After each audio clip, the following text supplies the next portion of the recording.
Gentlemen and ladies, it is time for some new BigTuna content. Today we're talking about 10.1.0, possibly a pretty great patch. Alright, 10.0.7 already had me excited with the Retribution Paladin rework and for the potential of what that can actually bring for other classes. So that already had me excited, but now they're just full sending on another patch, 10.1.0, which could make or break WoW because they're just kind of full sending this without really a good thought.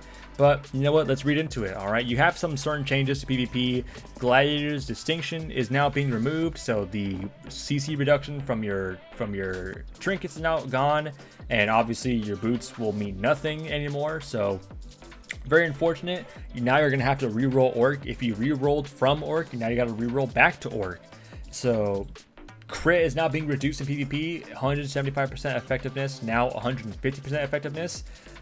Crit has always been one of the main spices of gameplay. Seeing those big numbers was awesome, but you know what? They're tuning that down, and hopefully that can actually make healers happy nowadays. So yeah, pretty interesting stuff coming into 10.1.0. But guess what? Enhancement Shaman is actually getting a bit of insight, and I honestly don't know how to feel about this. To be honest, I don't know if I even like it, but it's a good thought, and I will praise Blizzard for having a good thought and hopefully good intentions. So we'll talk about the first thing that is happening right now, and that is just overall changes. So let's get into this. So our number one change is our Wind Fear weapon. Wind Fear weapon now deals 50% increased damage. Cool. I'm currently making a Enhancement Shaman rework idea video, so if you have your own ideas about anything that can be reworked by Enhancement Shaman, your idealistic Enhancement Shaman form, leave in the comments, be it damage, healing, totems, what you want to see added back. All right, anything that comes to mind, just leave in the comments, and hopefully I can use that in my video. Give me some ideas. And Wind Fear weapon, or just weapon imbues in general, was something that I dwelled pretty deep into, and so seeing it kind of being looked into is kind of nice. So Wind Fear weapon does 50% increased damage. Cool. But unfortunately, your Force of Winds is taking a beating. So instead of 40% of the damage increase, stacking up to 5 times, so in total 200%, you're now going to be getting 20% per stack. So now 100%. You lose 100% increased damage from your Forceful Winds. Sucks. It's basically the same thing as Converging Storms and Storm Strike. Storm Strike receives a 20% buff, but Converging Storms gets butchered. So I don't know how this could affect Wind Fury. I'm pretty sure it's gonna be just the same. I hit the target dummy and it looked just the same, but that's a target dummy. Target dummies give you fake news, just like CNN. So I can't trust a target dummy with my numbers. So honestly, kind of this has me on edge a little bit. But next bullet point: static accumulation. Static accumulation is now changed. So these talents down here. Static accumulation, 20% chance to refund Maelstrom weapon stacks spent on lightning bolt or chain lightning. So they kind of wanted this. The developer note was really weird when they said this. They said they wanted to reduce the frequency and number of keybinds that Enhancement Shaman has. This does not help that at all. So don't understand what they meant by that. And they were directly targeting this ability. So makes no sense at all. But yeah, 20% damage reduction, or sorry, 20% chance to refund Maelstrom weapon stacks spent on lightning bolt or chain lightning. Cool. It doesn't matter because chain lightning and lightning bolt deal little to no damage and have little impact on your gameplay. So cool, I get refunded Maelstrom weapon stacks, but doesn't matter at all. So this pairs well with Thorns Invocation, just like always. And Thorns Invocation now buffs the damage of Crash, Chain Lightning, and Lightning Bolt. Cool, by 20%. So pretty big amount. This is where the talent actually shines. All right, but unfortunately, the reason why this tree has always just been bad is because it's not affected by your overflowing Maelstrom. So the main reason why your spenders hit hard does not affect an ability that literally spends your spenders for you. Doesn't make any sense, but you know what? The 20% damage increase could be pretty amazing. All right. Because there's no reason you take static accumulation and not Thorns Invocation. You're never gonna press lightning bolt willingly. All right, you'd only want to get lightning bolts from your Thorns Invocation. All right, so interesting change, and yeah, that's pretty much it. Other than the fact that Fire Nova does flame strike damage now, so damage like you're sundering. Cool. It benefits from spell damage and physical damage modifiers, so pretty nice. I personally love Fire Nova. I use this with my Lava build. Even though Frost Shock is the way to go, I love Fire Nova personally. It looks cool. It's amazing. It's not amazing. It actually does suck, but I love it personally. So that's cool and all. But let's move on to PvP. So PvP, every class is kind of getting the foot in the butt, the foot in the ass. And that is coming to our CC. So our wind shear is being reduced by 1 second. But before you flip out, every single class is getting their interrupt reduced by 1. Same thing with other CC like roots and snares and actual, you know, loss of control abilities. So Earth Grab Totem is now being reduced by 2 seconds instead of 8 seconds. So it's now going to last 6 seconds instead of 8 seconds. Pretty sad. And then your Hex is now going to last 6 seconds instead of 8 seconds. I'm pretty sure this is, I don't know if this is, I don't think this is in PvP. You know, I don't know. I'm pretty sure this is for PvP. All right, could be wrong, but yeah, I'm pretty sure this is for PvP. All right, it doesn't make sense why this is for PvE. All right, PvE, like it's PvE. Who cares about PvE? So unfortunate, but you know what? You gotta roll with it. But we have, this is probably the big change yet, the biggest change yet. All right, it has potential. And this is the change to your season wins. So season wins, you don't know. All right, this was amazing when it got announced originally. All right, interrupting a spell school reduces the damage from that spell school by 20%. Pretty amazing until it got nerfed by 5%. So now does 15% reduced damage reduction. So that sucks, and it made the talent even worse. But now this could be potentially great. So interrupting a spell with wind shear decreases your damage taken from that spell school by 15% for 18 seconds and stacks up to 3 times. So I would assume this would refresh the duration on the damage reduction, because it wouldn't make sense if it could stack up to 3 times if the duration didn't get refreshed.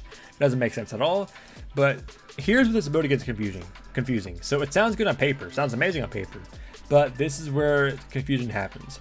So I'll give you 3 scenarios. So scenario number 1, let's say you're just focusing a Frost Mage, all right, doing Arena, all right, Frost Mage, Ellie, whatever, all right, you just want to get interrupts on the Frost Mage. You don't want him casting Glacial Spike. So interrupt him once, cool, 15% damage reduction. Twice, 30%. 3 times, 45% damage reduction. Great, amazing, for 18 seconds. Cool, this could last a long time if you're just constantly interrupting this guy. Cool. But you have 2 scenarios where the confusion starts. Let's say you're facing Frost Mage Boomy. All right, I get 2 interrupts on the Frost Mage. I have 30% damage reduction, which means if I interrupt in another time, I'll get my 3rd stack. However, the Boomkin is casting Starfire on me. Why is he casting Starfire? I have no idea. Starfire does little to no damage. It has no benefit to the rotation of the class.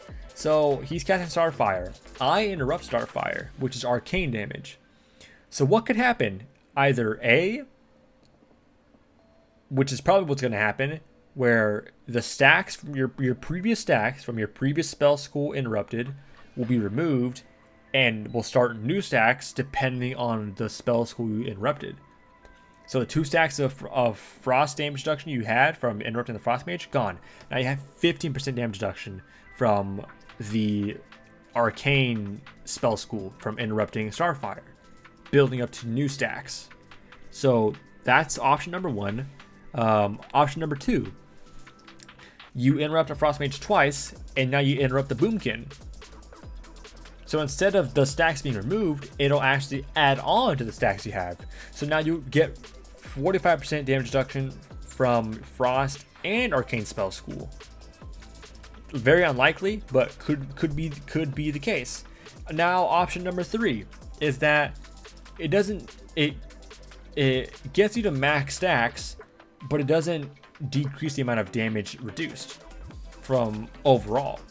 So again, I interrupt the Frost Mage twice, and I have my next stack to get, and I interrupt the Boomkin. Instead of just getting 45% damage reduction from that stack adding on to my current stacks, instead it'll add on to the stacks, but it'll keep the damage reduction separate.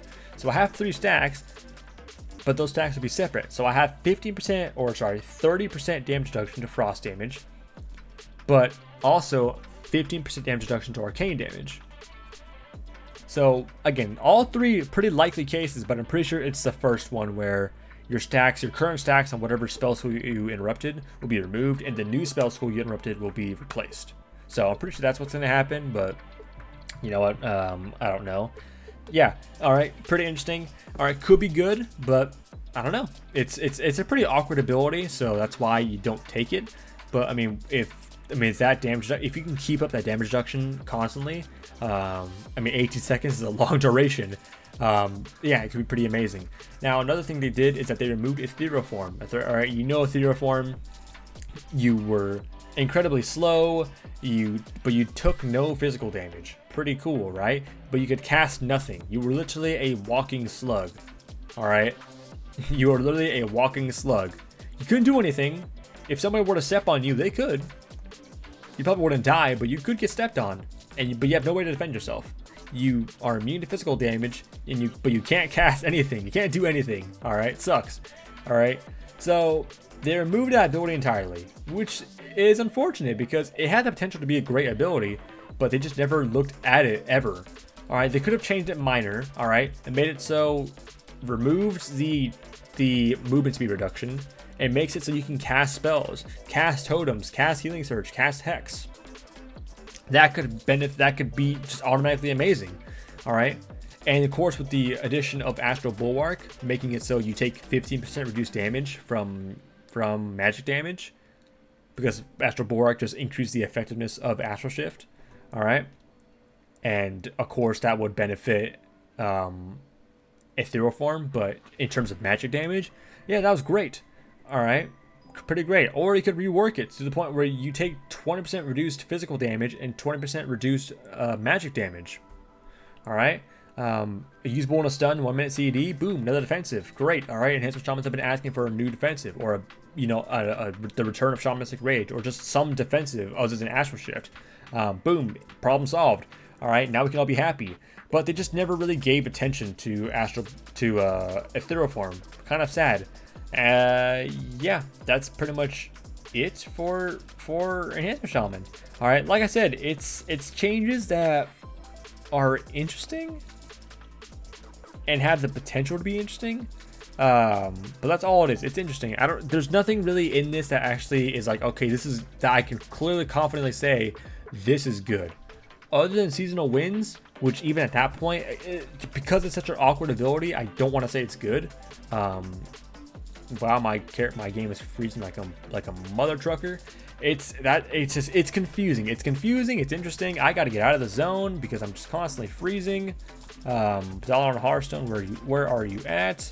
But yeah, it's odd. It's strange. All right, 10.1.0 is just basically going to be the PvP patch, where PvP is going to drastically change. At least hopefully drastically change.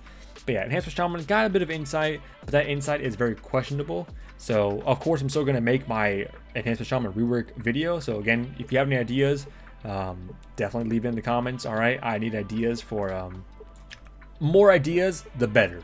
All right, that's kind of where I'm getting at. So yeah, hopefully you all enjoyed. If there's anything you actually like from these patches or these tunings, maybe you like the winning for your weapon increase. Hey, maybe you don't like the season wins increase buff. All right, leave it in the comments. All right, I'll try to read them and I'll try to heart them. I'll try to come up with a good answer for them if I'm not asleep. But yeah, hope you all enjoyed. Links in the description if you want to see more BigTuna. And of course, you got to comment something. You got to like the video. You got to subscribe because it's BigTuna. Have been on the game or the YouTube game at all recently. So unfortunate, but your boy needs the support. And yeah, hopefully I see you all in the next life. Peace.